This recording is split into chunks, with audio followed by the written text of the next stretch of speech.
Welcome to Leadership Development News, Profiles and Practice of Top Performers. I'm Dr. Ray Nadler. Dr. Kathy Greenberg and I have been doing our show since 2008.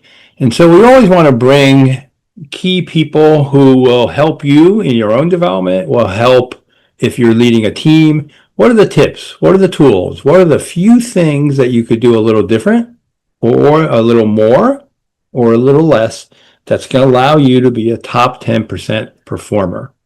And we always talk about that. This top 10% performer, it's a tipping point. Are you in the top 10%? Can you get your people in the top 10%? That is a multiplier. And often the way to do that is with these emotional intelligence competencies that Kathy and I promote. We're both certified in the emotional quotient inventory, certify other people. We both are on a few different coaching panels, training people to be coaches. And so emotional intelligence, why do we like it? There's a ton of research about it. It's allowing you to be in the top 10%. And then our focus is, what are the tools? What are the tips, allowing you to be in the top 10%? So, Kath, welcome to the show. Well, thanks, Relly. I have barking dogs in the background, so I had my audio off there for a couple minutes. And it is so good to see everybody today. This whole concept of people on podcasts, right, having to see each other is it's old to most people. But to be honest with you, having been in this industry, for over 20 years, really, we started on radio Right. when all you had was your voice. So it is a unique experience for us. But I want to make sure the audience knows that we're going into our 20th year on this show, and we're so proud that we have been named the #1 leadership development podcast by FeedSpot, and we're continually ranked among the top in many areas of business and leadership, and we couldn't be happier because we have done absolutely nothing except show up with great guests and quality content. Sure. That's possible. I know, a lot of people, and it's fine. I mean, I certainly respect people's #1 monikers. A lot of people, unfortunately, pay for that. And I just want to be clear with everybody, that's not what this #1 ranking is about. We weren't voted in by our colleagues around the world.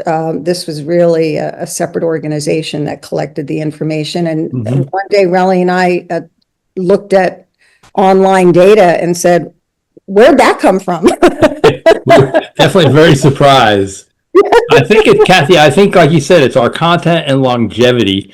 And then, for our audience, and I'm highlighting Dr. Ed Nottingham here because this is only the second week we're live streaming on YouTube. But Kathy, as you said, we've always been on audio, but now we got the visual. And so that's why you look so nice and ready for this, because of the visual. Is that what it is? Once in a while, I throw on a little makeup. It's been an interesting week. I spent last week being interviewed for a Showtime special that's coming up in September on suicide prevention. And never did I think that the work that we do on raising awareness on emotional intelligence across industries would make a difference in the lives of people. But the data shows globally that we are in a human energy crisis. 622,000 people in 128 countries, researched by 6seconds.com shows that doesn't matter what industry you're in, what country you're in, we are dealing with a human energy crisis. And I think today's guest is really going to bring to light how leaders can help all of their organizations focus on what's most important to them, how they can leverage their own growth, their own energy, the use and application of AI in a way that's meaningful and that relates to people through the possibility of true engagement. So I'm really excited today to have our guest. And Bill, if I pronounce your name wrong, let me know. Is it Canady? You nailed it in one, Kathy. Outstanding. Perfect. I am the worst at pronouncing things. It is just something I usually ask my guest in advance, but I feel like this is going to be such a great show, Bill. So Bill Canady is the chairman of OTC Industrial Technologies and the CEO of Arrowhead Engineered Products, also known as AEP. As a leadership expert with more than 30 years of experience as a global business executive, he specializes in driving organizational growth, controlling costs, and increasing profitability. What a beautiful combination. During his time with OTC, revenue has grown by more than 43% and earnings well over 80%. OTC now has 1 billion in sales and 1,900 employees growing daily at AEP. And Canady leads more than 3,600 employees and has 1.5 billion in sales. Man, would I love to be in your company. Throughout his career, Bill has led several organizations through their most disruptive challenges and opportunities, often in very complicated regulatory, investor, and media environments. Taking the tools and techniques that he's developed growing these multi-billion-dollar companies, he's created the PGOS, the Profitable Growth Operating System, and he set out to help owners and operators around the world profitably grow their companies, and I would assume their people. Bill graduated summa cum laude from Elmhurst University with a Bachelor of Science in Business Administration, and he received his MBA from the University of Chicago Booth School of Business. He's a veteran of the United States Navy, one of my favorite organizations. For more information about Bill, you can go to BillCanady.com or bill@billcanady.com. That's Canady. And Bill, we're so happy to have you. Welcome to the show. Oh, it's great to be here. You're quite the hype person. I think if this doesn't work out your day job here, just call me. You're hired. Oh, thank you. Thank you. All right, Bill. So really glad to have you. We're going to pick your brain. We have some questions that we want to ask you. And then we always kind of start off trying to get a little background about your major influences. So kind of who are some of the key people that kind of brought you to where you are today? Yeah, I like Kathy, have a little dog running around here. So every once in a while you may hear it barking. So her name's Penny, and we love her to death, but she's got, for such a little dog, such a loud bark.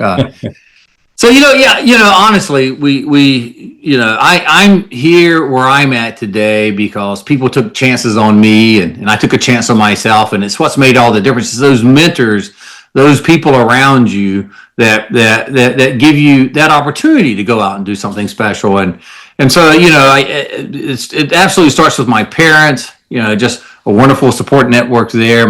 My mom, it's funny, my mom and my dad, my mom got married, she was 15 years old, if you can believe that, right? This is a whole different time in the Deep South, right? But that woman had a strength of iron and held our family together, and because of everything she did, it really made me who I am today. So she never graduated high school. She went back and got her GED, but her mission in life was to break her family out of the cycle of poverty that we had all grown up. I grew up in a double-wide trailer at the dead end of a dirt road in eastern North Carolina.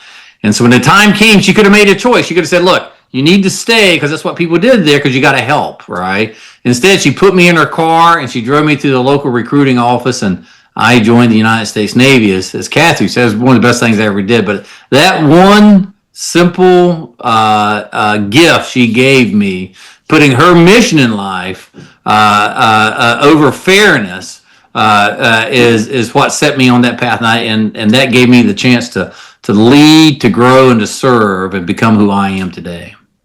I'm just sitting here thinking, Relly was asking if we knew each other before we jumped on the air, and I'm thinking, we could be related. My mother was from the mountains of West Virginia, coal miner's daughter kind of thing, and she got married when she was 15 and also had a mission, but unfortunately she didn't have the education, so she went off and became a burlesque dancer. But She was very good at what she did, and I'll have to tell you, they can be very influential on us. It's a So, big deal what mom yeah, does, isn't it? yeah, My definitely. mom cut hair. She was a beautician or fancy cosmetologist. When we were talking to fancy people, we told her he was a cosmetologist. My dad was a handyman, great guy. My mom cut hair. So that's how we. Yeah, we used to say my mother was a stripper, except when it was in a fancy environment, we'd say she was a burlesque dancer. That's right. You got to bring it up a little bit. You can't let Switch everybody it know up. the secrets. Switch it up. That's right. But we all come from somewhere. And if you change any one of that, you change your mom, get rid of those feathers, my mom not cutting hair, we probably wouldn't be sitting here today, right? All of that equals to who we are. So I'm grateful for it. That's beautiful. And Kat, I didn't know your mom was also married at 15, and for Bill. So those are great stories and just kind of the influences. So are you ready? We're going from that into our leadership. I can't wait to see where you go next, Raleigh. That's an easy segue. Yeah, essential leadership skills for success. That's where we're going. Yeah.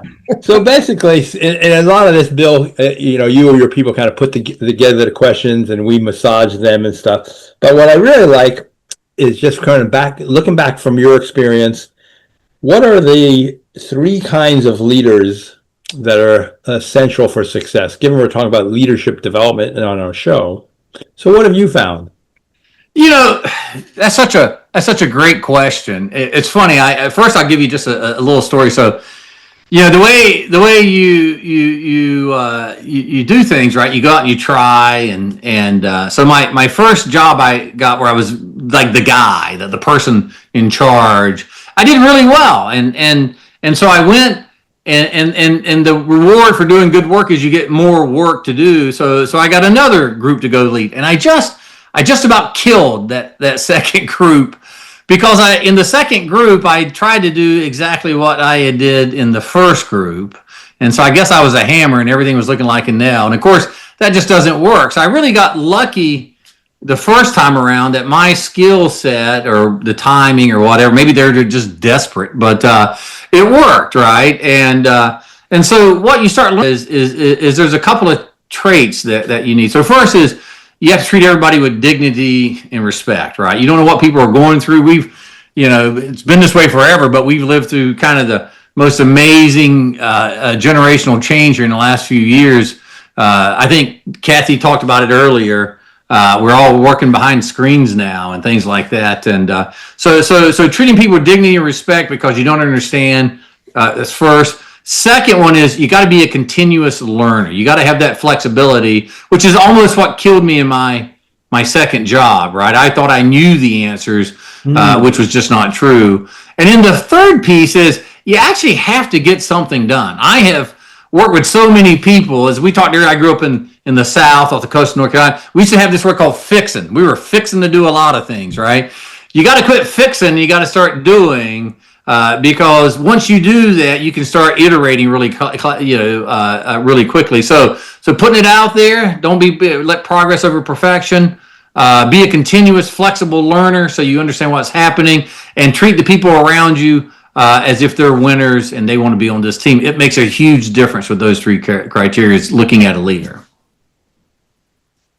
I'm just making some notes here, but I think people forget that in today's distributed environment, right, where people are virtual more often than not, it's also important as we treat people with respect to recognize that they too need to gather.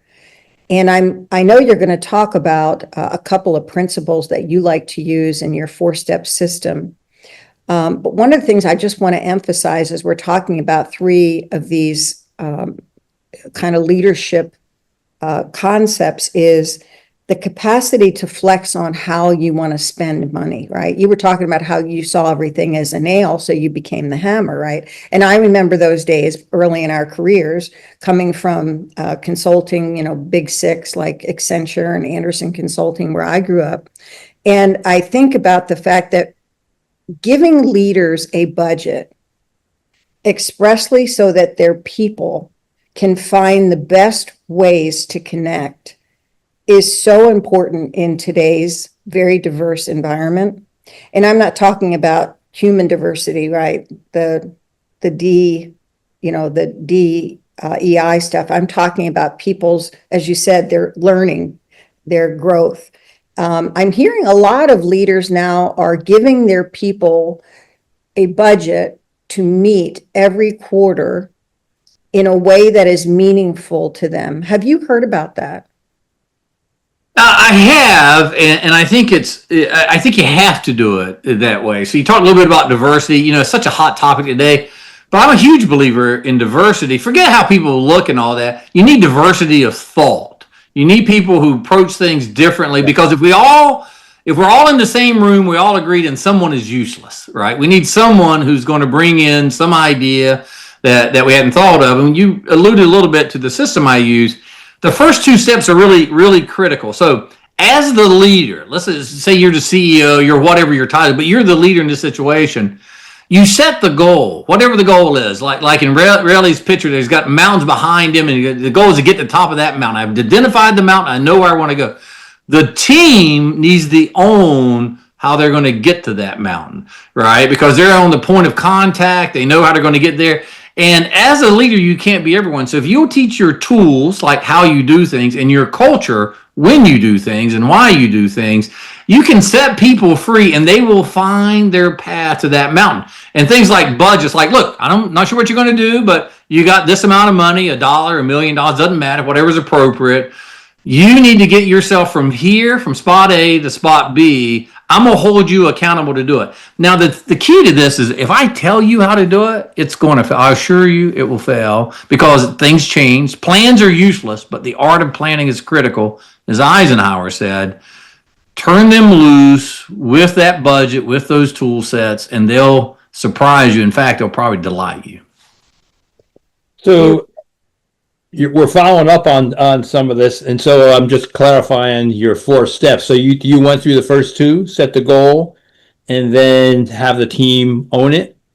That's right. Build the strategy. They'll build the strategy. 4th step, or 3rd step, excuse me, I'm math hard. The 3rd step is organize yourself around the strategy. This is where most companies fail. They'll say, okay, our strategy is go to that mythical hill we talked about. But they actually won't put people on it, or they won't put their best people on it. So everybody still has their day job. Plus, they got this new job. There's no more hours in a day, no more days in a week. Right. You must reorganize yourself, or organize yourself to fully achieve the goal. And then the 4th step then is go take the actions, like lay out the plan, take the steps, begin. So it's like if you're planning a trip, right? You're going to need to actually some point drive to the airport. So let me just do a follow up here. Well, I was going to say, can we do that right after the break? Okay, good. Yeah, I'm going to keep us organized, because thank God someone's in charge. Math is hard. She's the PI, professional interrupter. All right, good. So we'll come back, because I have a question about your 4 steps. Yeah, no worries. I'm sure the audience does too. So I'm keeping my day job. I'm going to make sure I'm the PI. We'll be right back. You're listening to Leadership Development News. Welcome back to Leadership Development News, profiles and practices of top performers. We're talking with Bill Canady. You can get more information from him at his website, Bill, B-I-L-L, Canady, K-A-N-A-D-Y.com, like Canada, Canady. And we're asked him before, he had his 4 steps of setting a goal, get the team to own the goal, organize around the strategy, take some actions, and some of the things as far as metrics. I'm going to ask him about the accountability. I think we all know about the 80-20 rule. We know about KPIs. But so, Bill, when you talk about accountability, I think that's where leaders and organizations have the most hardest thing. Like if Kathy and I are in organization all the time. If I would say, here's the 2 things that every organization needs help on: accountability, communication. I mean, that's just across the board. So what have you found, around accountability? Yeah, I agree 100% with that. And when you dig into it, so as the leader, you set that goal, whatever the goal is, and it works itself through the organization all the way down to action. You close that loop. So if you visualize a circle in your mind, you have to close it. And we close that in the tool set, for those of you lean practitioners out there, it's called policy deployment, right? So policy deployment has been around forever off of it. But if you just set aside all the fancy terms, what you have to have is you take those KPIs that we were just talking about, and you meet on those regularly. So at a minimum, as the leader, you're going to have a monthly meeting. We call that a monthly business review or an MBR. And that business review is designed to look at those KPIs, those key performance indicators, and say, how are we doing? And generally, you'll have it as either a green, we're on track. We call that script A. That means you don't have to talk about it. We're on track. Life is good. Keep going. Or we'll have a red. Now, a lot of companies like to have yellow, which means they're within 5%. I always hate the yellow because it gets into a discussion. You're either on track or you're off track. You may be on track knowing you're going to get off track. You should cover that as well. So you get in your meeting, you say, what did we agree to? You look at that KPI. We agreed that we were going to be at this point. If you're on track, congratulations, keep going. If you're off track, the thing you want to do, and we talked earlier about 80-20 Pareto's principles, there's a whole bunch of it's rarely one thing that happens. It's not like a meteor came out of the sky and got us. It's generally a bunch of things. We're going to pick out the critical few of those, right? Those 20%, those 1-2 items that are getting us, and we're going to talk about those. Because we're going to have to fix that before we do anything else, right? So we pick that big item, we talk about it, and then we use, and boy, we're really getting into some terms here now, the 5 whys. Why did this happen? Why did that? And they'll say, well, it happened for this. They go, well, that's really interesting. Why did that happen? And you keep getting it down till we get to what we call the root cause, like the root of the tree. This is what really happened. Now go fix that, because it's like, let's say you injure yourself and you're bleeding. It's a terrible thing to happen, but you're bleeding, it's on your hand. But the injury's up somewhere on your arm. Wiping the blood off your hands is going to do nothing. You need to patch the wound. That's getting to the root of it. So our tools, these policy deployment tools or whatever tools you like out there, will get us back to where the injury happened, and we will find a way to get through that. And there's a bunch of tools there we could go into. As the CEO, that's the most important thing you could do, is get to the root cause and get it solved so we can keep going. And the way that you do it is you simply ask questions. Ask simple questions, not complex questions. Ask on it, follow up on it. The second thing you do as a CEO is you control the capital budget. Do not spend the money until you're ready. I have bought more machines that we gave name to because they hung around because we weren't ready for them, right? So make sure you're controlling capital where you spend your money. Second piece is make sure people are dealing with the actual problems. So let me ask you a quick question here before we get into some things like the zero up experiment and so forth. When working in big companies where we've all worked, at one point I managed close to 5,000 people on 3 continents when I was with Accenture. When I think of the 5 whys, sometimes it's a bunch of who's and not what's that are the issue. And back in my day, we did a lot of business outsourcing. And I know a lot of companies have regretted that in the end, even though it's been profitable. What do you tell people when it's a who and not a what that they have to fix? Yeah, that's a really interesting question, right? There's a whole lot in everything you said there. So typically, first set the people aside, and generally when things aren't working, it's one of 3 things. Either the process does not exist, we are not following the process, or the process is broken. So let's identify what's going on there. The second piece to that is the person who's running the process may not be capable of running the process, right? And there's a whole bunch of reasons. Maybe they don't want to run it. Maybe they haven't been trained. There's all sorts of things. But for whatever it is, you may either have a person issue or you may have a process issue. Now, I will assure you, in my 30 years of doing it, it's rare for a person to come up and go and say, it's me, I'm the problem. Most of the time, they're going to point to something that is not working right. The safety guard is broken. The light beam where the tool comes through is not triggering every time, so we don't know that it's fitting dimensions. All these types of things are happening. A lot of times it is that. The second biggest issue is we don't train our people on how to do it, right? I can't tell you the number of times we have I bought a company. We had a factory in Wisconsin. They made a flapper valve. And they were the best in the industry. They're called Erie valves because years and years ago. So we promptly decided, because we're geniuses and we really are good at everything we do, let's shut that factory down and move it to Mexico because it's going to be a whole bunch cheaper, right? So we did that over the course of a year. So again, we make those parts to spec. I mean, they're perfect. Unfortunately, none of them work, not a one, because in that factory, they had long since changed how they were making them, but nobody had updated the drawings. And in our infinite wisdom, we didn't bring any of those people with us. We just shipped the drawings down to make it. So we had lost sight of it. So, you could have fired everyone in Mexico, including the entire state, and it wouldn't have fixed the problem. The problem was our process was broken, right? The way we were doing it wasn't done right. And we had to go back, and it was a very expensive lesson on it. Most of the time, it's not something pure. It's a combination of lack of training, lack of documented process. I find most people want to win. Most people want to be on a winning team. They want to be praised. They want to get raises. They want to make bonuses. So you can generally count on that. Not always, but generally you can count on that. If you're not sure, just walk through your factory. If nobody looks at you and says hi, they're kind of mad at you. You've probably done something wrong. So fix that up. Then once you've got people who want to win, make sure they're trained on how to do it. But look at that documentation. Are you having daily stand-up meetings? Are you doing your safety briefing? Are you doing all? If you're not doing all these things, I'll assure you the only thing that's keeping that factory going is tribal knowledge. They have figured it out on their own. And the problem is every day the tribe leaves the building. And you have to be careful with that stuff. So get it documented, figure it out. You'll be fine. But be surprised if it's one thing.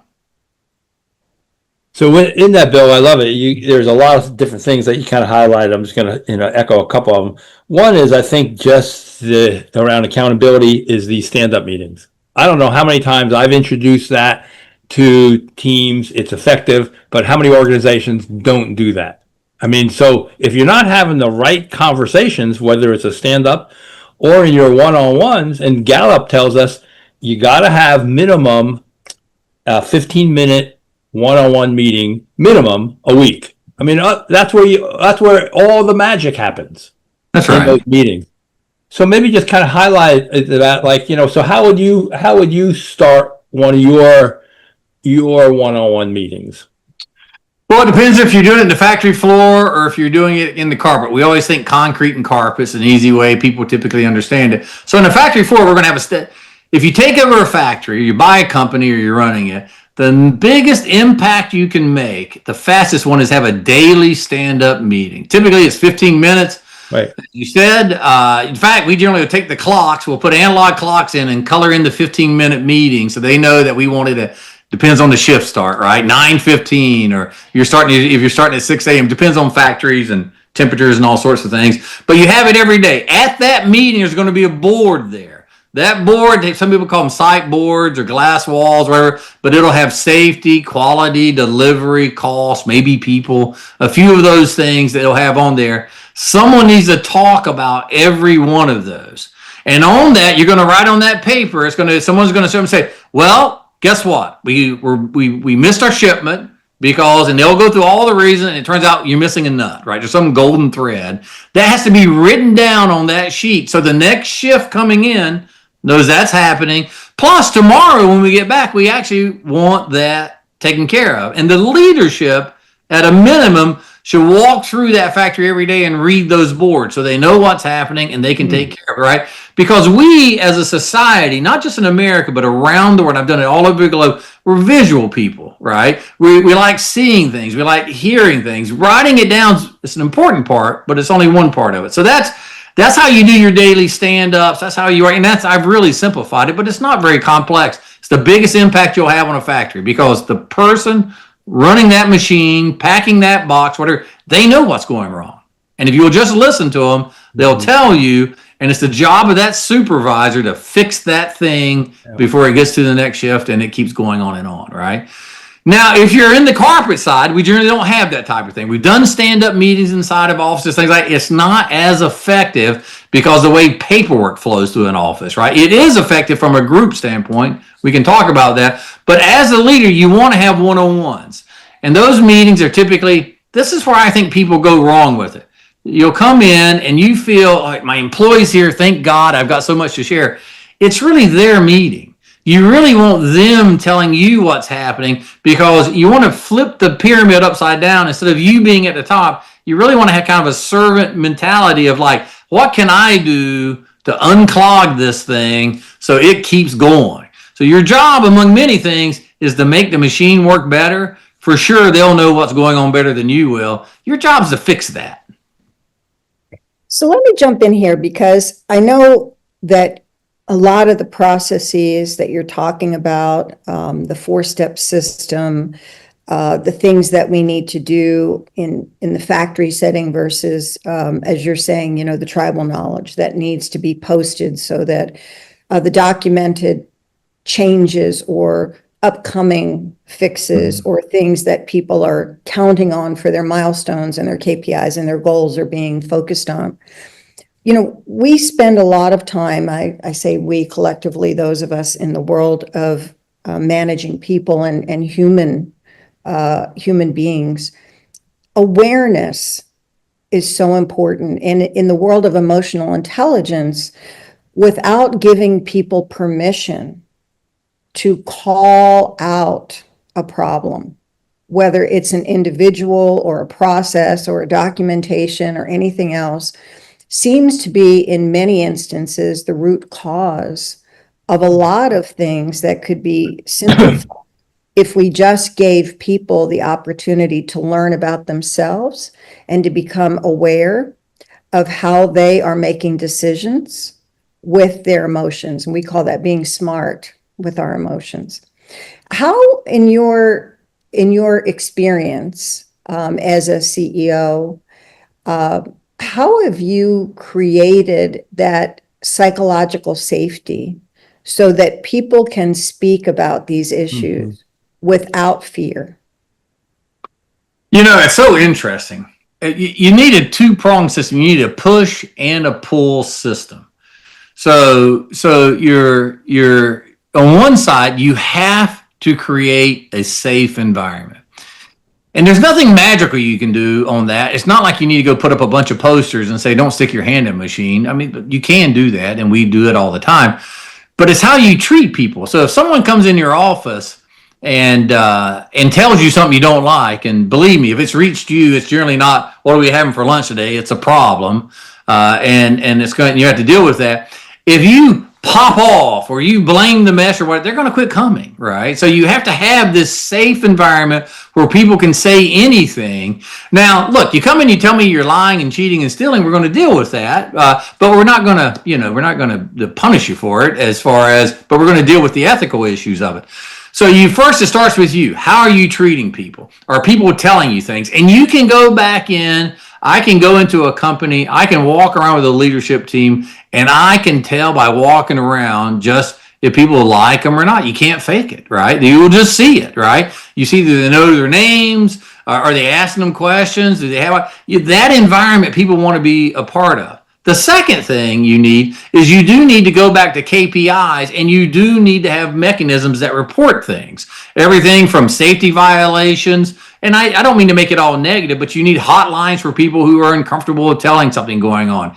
You need to make sure from a safety standpoint. So you want to both demonstrate it in every way, and you also want to allow different mechanisms. And then you want to, just like at stand-up meeting every day, you start with the people. You start with safety, right? So it's what we do, it's what we say. That's what people are going to do it. But by far, the most killing thing of a culture is a boss who treats people like dirt, right? And then accuses them of making it worse and all that. We've all seen that. It's a terrible culture, right? Starts with the boss. How they work is how the other one's going to work. That's beautiful.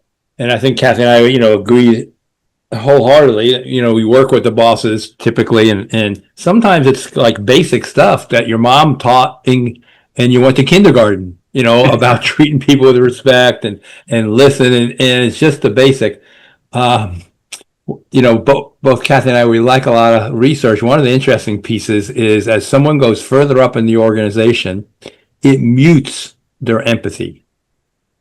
Because I got all the answers. Why do I need all these people? And you work for me here, and that whole expertise drift. I'm an expert in everything, and that mutes the empathy.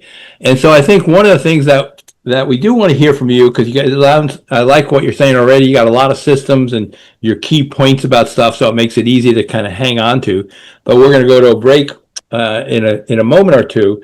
But really, when you got someone who is a low performer, and so what are some of the techniques? Because it does go back to the conversation. It goes back to that psychological safety. How do you bring a low performer to be a top performer or a better performer? You want to do that now? Or you want to go to break? Because I saw it flash up. I think we're going to go to break, and then we'll come back. We'll be like bated breath for everyone. Exactly. We got the audience hanging on that because they got low performers, and we want to hear from Bill Canady. What do you do? Prepare yourself. All right. Welcome back to Leadership Development News. We're having an engaging conversation with the CEO of, I'm just going to say, of how to get it right. I mean, you are speaking to all industries, all people who are in an organization of some kind, whether they're the CEO or the team leader. It's so important for people to understand. And I'd like everybody to visit your website at billcanady.com. That's BILLCANADY.com, where they can reach out to you individually, which is very generous of you, Bill. Bill at billcanady.com, BILLCANADY. So when we went to break, we were talking about what to do with some of these low performers who may not recognize that they are, in fact, low performers. They're still valuable team members, whether they're, leaders of a team or they're the CEO of a company. Tell us a little bit about how, in your vast experience of treating people well, treating people with respect, trying to keep that culture, a smooth place and a psychologically safe place for people. How do we even approach the concept of a low performer? It is one of the biggest challenges we all deal with. As we've talked today, we're at best or worst hybrid. Many people work full time out of their home. Many people are back in the office, and a lot of us are in between. So like I'm in my home office today, but I have an office in a few different cities just by virtue of it. But I really spend my time on the road because I have sites in 50 different countries. And we have several hundred different sites out there, right? So it's no matter if I tried as hard as I couldn't get to them all in a year. So how do you deal with this? How do you know, right? Well, there's a combination of things, and it's rarely one simple thing. So first I'll deal with like what makes it bubble up, and then how do you deal with the individual? So if you're running your meetings and you're looking at the KPIs, it's going to be obvious what's working and what's not working. It would be wonderful to say we're all going to be A players and A plus players, whatever moniker you need or want. But it's not true, right? It takes an organization, a system to work it, and you need people in there rowing on the oar that they're titled to. That's going to get the company forward. Some people are going to raise their hand; they're going to want more. Some people you will trip over and see it. A little side note: the thing I really worry about today is what I'm old enough now. I say the young people. So the young people coming in, we used to have conversations in the hallway. We'd go out to lunch. Now I see you on Zoom, and I see you in this little window. And then a certain generation, they don't like turning their camera. I'm like, you need to be seen and heard. Get there a little early, and all these things. And so it's just harder and different than when I was 25, because I did get a chance to see the CEO walking down the hall, and I could accost them if I so chose, right? So it's harder, but it doesn't mean it's not possible. It's all fit for time. So the CEO, the leader, whoever it is going to be looking at some data dig into the root of that. The second thing is you have to create a mechanism, and this goes back to what Rayleigh was saying earlier about the one-on-ones. What's going on? All right. When I go in, I have these 3 meetings that I have when I come and take over a company. The first one is tell me about yourself. Then the second meeting, there's a whole list of questions. Second meeting is tell me about what's working in the business and what's not. And then the third one is, okay, what did we forget, right? In those meetings, I ask, who's making it happen? Who's not making it happen? Because people want to be on that winning team. You talk to 5 people, you're going to know. You're going to know who's working, who's not, and all that. It's just being in communication. So the first point I just wanted to make is, as a leader, follow your data, be on top of it, hold those one-on-ones, because that's your canary in the coal mine. This is how you're going to find something's going out, right? I travel about 65 to 70% of the time. I still don't get anywhere, but I get all that data. I read every bit of it. I'm in all those meetings, so I can follow it out, right?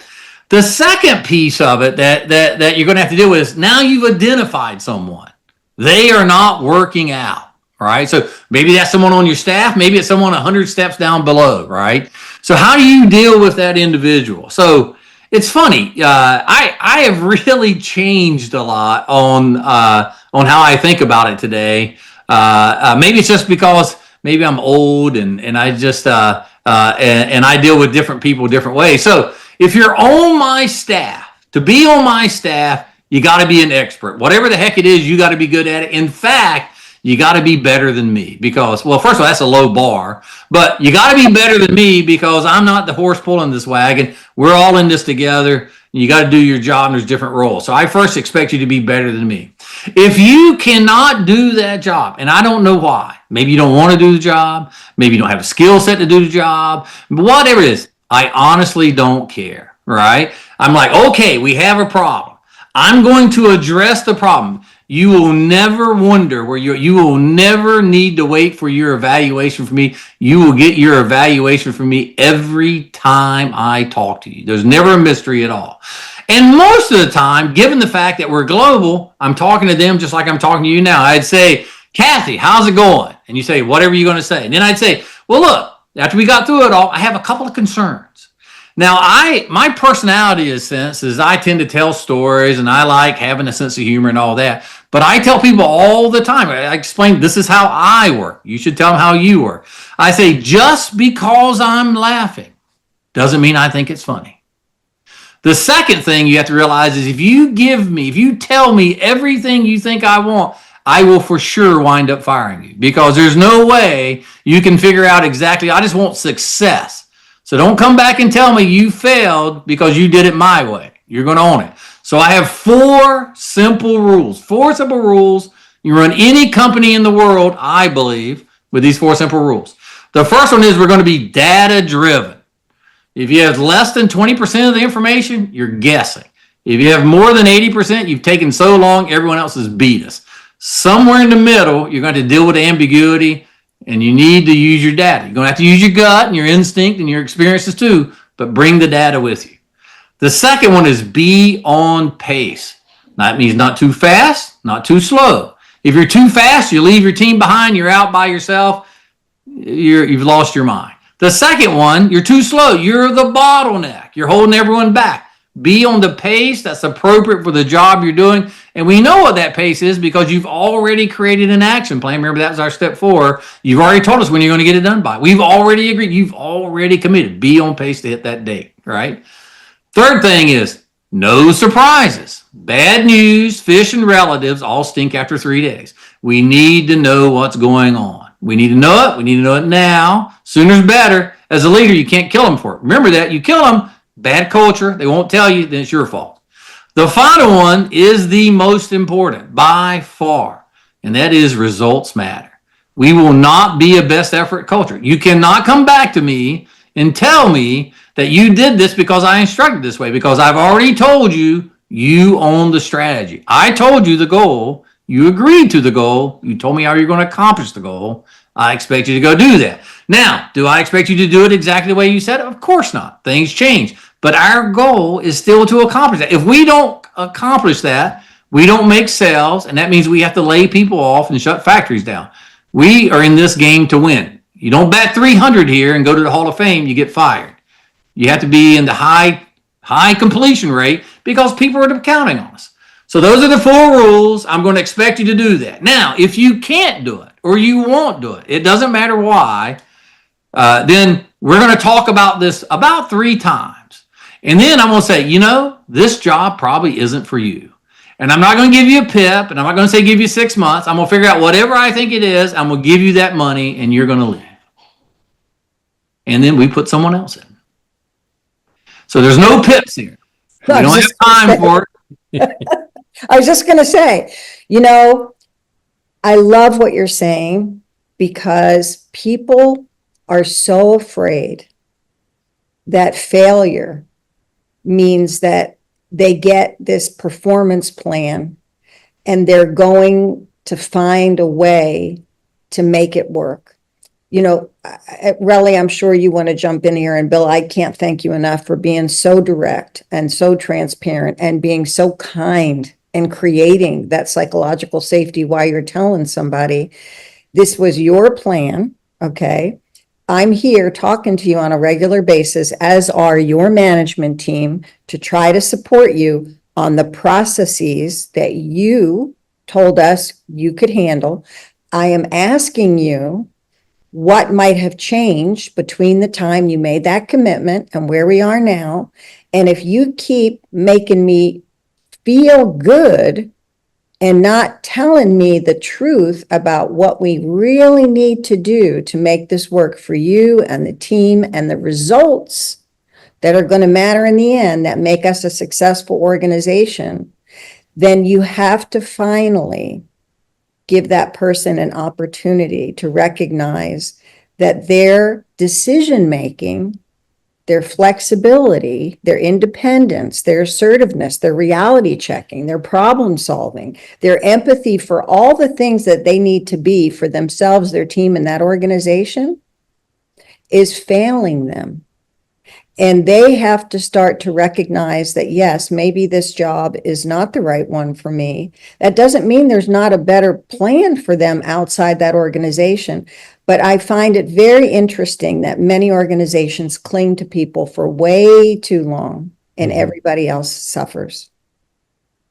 That's right. It's not about being perfect. We failed at things. I'm telling you, the plans we've had this year, we've changed all the tariffs. We couldn't predict. It's okay, right? It's progress, not perfection. We just got to keep going, pivot, be learners, stay on top of it. Failure is, hey, I did this because I committed to this, or I spent this money because, well, guess what? Sales didn't come in, so we can't spend the money. We now need to pivot. We didn't think we were going to have tariffs. In fact, we moved product from China to India, spent a lot of money, and then India's got 50% tariff. Imagine how that's going, but that's okay, right? We just deal with that and keep going. You want people on your team that are agile enough to deal with the reality and still move forward, right? So that's what you got to have. You got to have people, you got to have that culture where winning is. But as a boss, like if you force them to lie, and I've seen it before, no, that budget's not good enough. We're going to take it up 15%.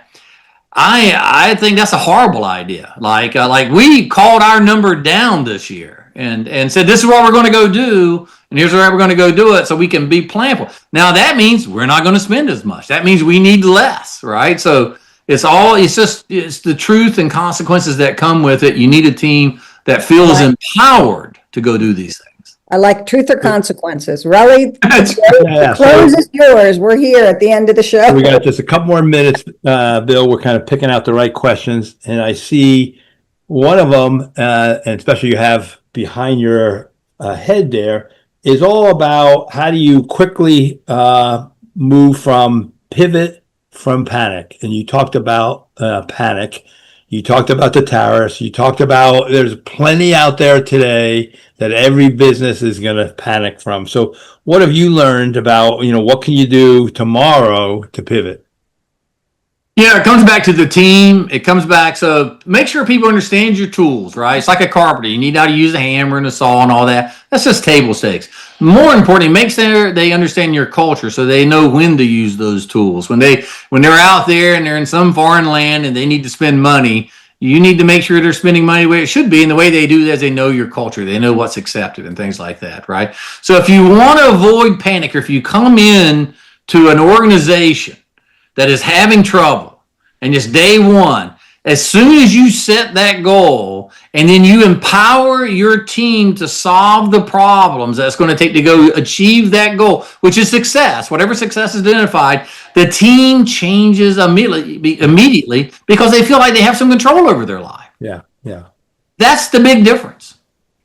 And that's that sense of autonomy for sure. So let me just, Kat, go through our lightning round. So let me also just emphasize, you want to hear more from Bill, because there's a lot there behind there that he's just scratching the surface. Bill Canady, BILLCANADY.com. And so our lightning round, just fill in the blank. Leadership is Figuring it out. Leadership is figuring it out and getting it done. okay. And at work, it's all about the people. And then this one's more about for yourself. So what's the best way during the work day that you recharge yourself?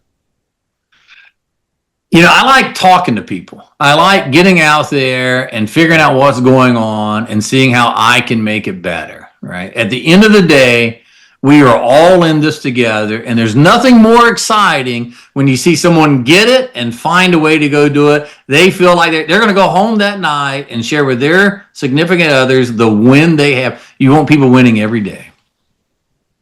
I love that. Beautiful. All Well, right, Kat, all yours. Yeah, I'm just like, I don't want this to end. This has been a fascinating, I'm looking at all these quotes, it's like every time you asked him a lightning round, leadership is truth or consequences. At work, all about, are people telling you things that you need to know? And of course, the recharge that you have to own. But I love this show. I got so much out of it. I'm sure our audience did too. And I know we don't have much time here, but we're so grateful that everybody has come together today to tune up their leadership skills. And we're so grateful. Thanks for 20 years of your support. And Bill, I don't feel so old today because I have a feeling we come from the same background, you and Relly and I. We've been around a long time and we speak from the heart. Thank you for being here with us today. It's been a great pleasure. Thank you for having me. Thank you, Bill. We'll tune in next week to hear our next episode.